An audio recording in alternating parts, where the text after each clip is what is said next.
before we could dive into like maximizing like your influence with social media and all these different platforms, I want to talk about like you're from Los Angeles, California. We have the pandemic that influenced all of our lives. So can you just give us a little taste and take of what it was like to like living in California right now? Because it's very different than here in Pittsburgh and how polarizing it is right now. It was crazy, absolutely crazy. And I've traveled because we work with churches and ministries for a living. So I've been traveling throughout the pandemic. And it is interesting to see the difference in different parts of the country. You're exactly right. California was lockdown city. I mean, we had churches, the city was threatening legal action against churches if they opened. Cheyenne, one of the pastors in Pasadena, actually had to take the state to court in order to keep the church open. So it was, you know, of course, most people figure California is a country of its own. It's kind of, we're weird in a lot of ways. But the fear was just overwhelming. I think that's the thing that got to me. You know, we're using vaccine cards and vaccine apps to get into restaurants, go into theaters. The COVID police are everywhere. And so it is just kind of an interesting vibe. They say that they'll let up the mandates soon, but it's easily, I guess maybe New York would be the only competitor, but it's easily the most locked down, mandated state in the country. Kids wear masks to school.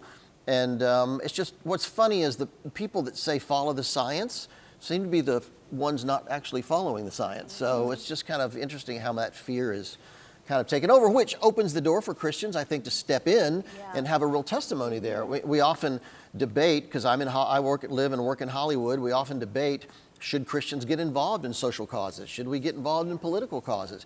And I think there's certainly a way to do it and a way not to do it. You know, you never win arguments on social media by arguing with people. You never win anybody to Christ by arguing with somebody. But at the same time, if we start living our lives in the confidence of being a Christian, you know, we're a child of God, I think people notice. They really start noticing, and I think that makes a big difference. You know, Phil, one of the things that the pandemic did when we were shut in, locked in, stay at home, on the good side, something really came up with digital media. How has that changed, you know, our Christian culture and how we communicate? It's a great question. It's funny. Before the pandemic, I would have pastors tell me, you know, Phil, I don't mind live streaming my service, but that's not real ministry.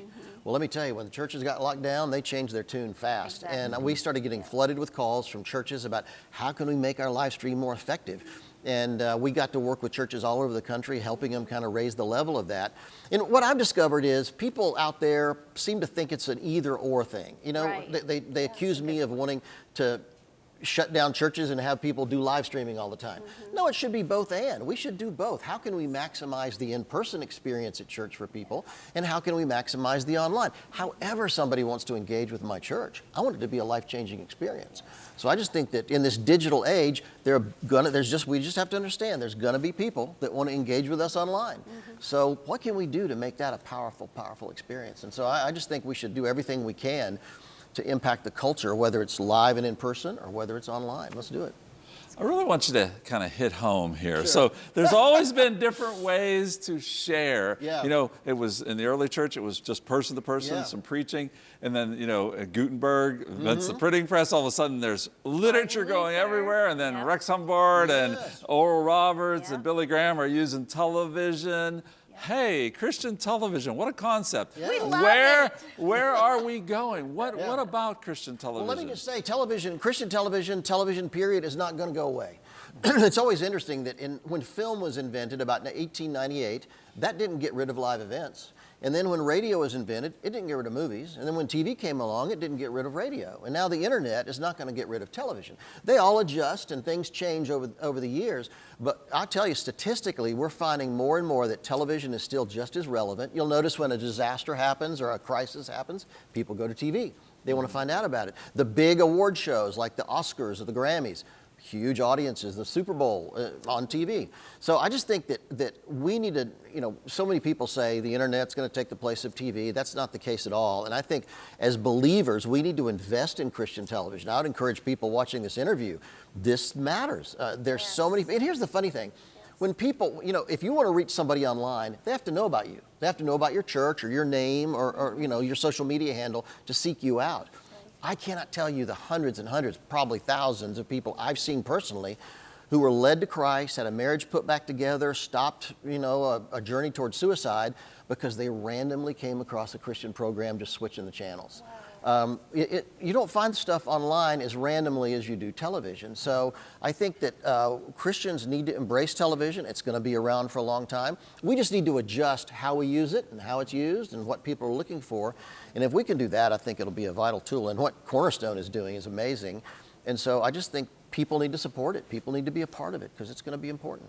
That's great. How do we find our unique voice and keep it in a world, we're just bombarded, and all of a sudden it's like someone else's thoughts become your thoughts, someone else's ideas become your ideas. Like, how do we find that sweet, unique place that God has? It's interesting. One British study indicates the average person today sees about 10,000 media messages every single day. Wow. I saw a study recently that we touch our iPhone about 250 times a day. Some younger people touch their phone up to 700 times a day.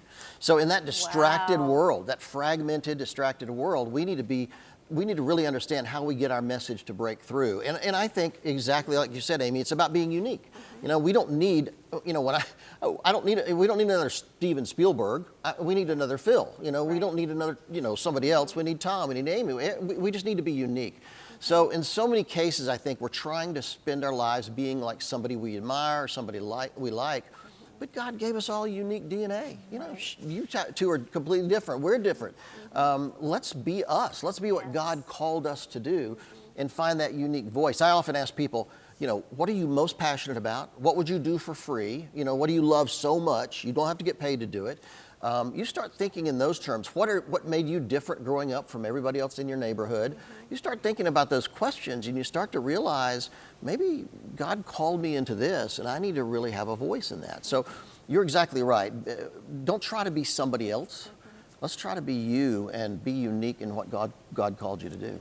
I love that so much because what you're speaking about is something I know as I'm a millennial over here. It's just like the biggest thing I think that a lot of people, even especially when it talks about Christian media, is the authenticity is so important. If we are just authentic and true and real and transparent about who we are, people are going to be more connected and engaged, and then we're pointing them to Jesus. And we don't have to be perfect. Let me tell you, Sydney, the thing about authenticity is people love it to be a little rough around the edges. They're used to iPhone videos. You don't have to have an entire TV studio.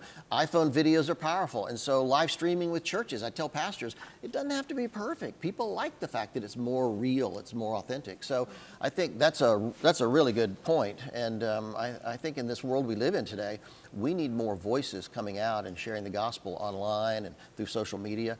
It's just going to be a powerful thing. So we all have one of these in our pocket, and you got a really colorful one. But we're playing Wordle on them or whatever else we're doing, but it seems to me, Phil, that if the passion for God and the gospel and the kingdom of God is inside of us, then it's going to come across on here too. That's exactly right. And we need to be serious about iPhones because, or Androids or whatever you have. But the fact is, we can get so caught up in social media and other things that we ended up, it's that endless scroll on Instagram, for instance, what a waste of time. However, but you're exactly right. If we can learn to share our faith in that way, just a short little video can mean so much to someone, or just an encouraging word on Twitter or on TikTok even, whatever. Just an encouraging word to help people makes such a difference because you just have no idea. We live in an age where a housewife in Toledo can bring down a major corporation just because of the momentum she can build through social media. That's happened. And so I think of that Christian application for that. I know one pastor in the Midwest who pastors 700 people in his congregation. Every Sunday he has 10,000 that watch him online. So you talk about the momentum from that is really remarkable. So I think you're exactly right. Digital technology is a powerful tool if the church will embrace it. What would you say to the stubborn pastor or Christian? I'm not falling to the waves of the world. I am not going to do that on social media. I'm not going to do that with our church. And what are they missing out on? Just what Tom said at the top. Paul, thank the Lord, Paul embraced the technology of his day, which was letters, to build the foundation of the early church. Thank the Lord, Martin Luther embraced the technology of his day, which was the brand new printing press, to be the most popular author in the world at the time. So I just think that there's nothing wrong with, technology is not good, bad, it's how we use it. We can use it for the gospel, we could change the world.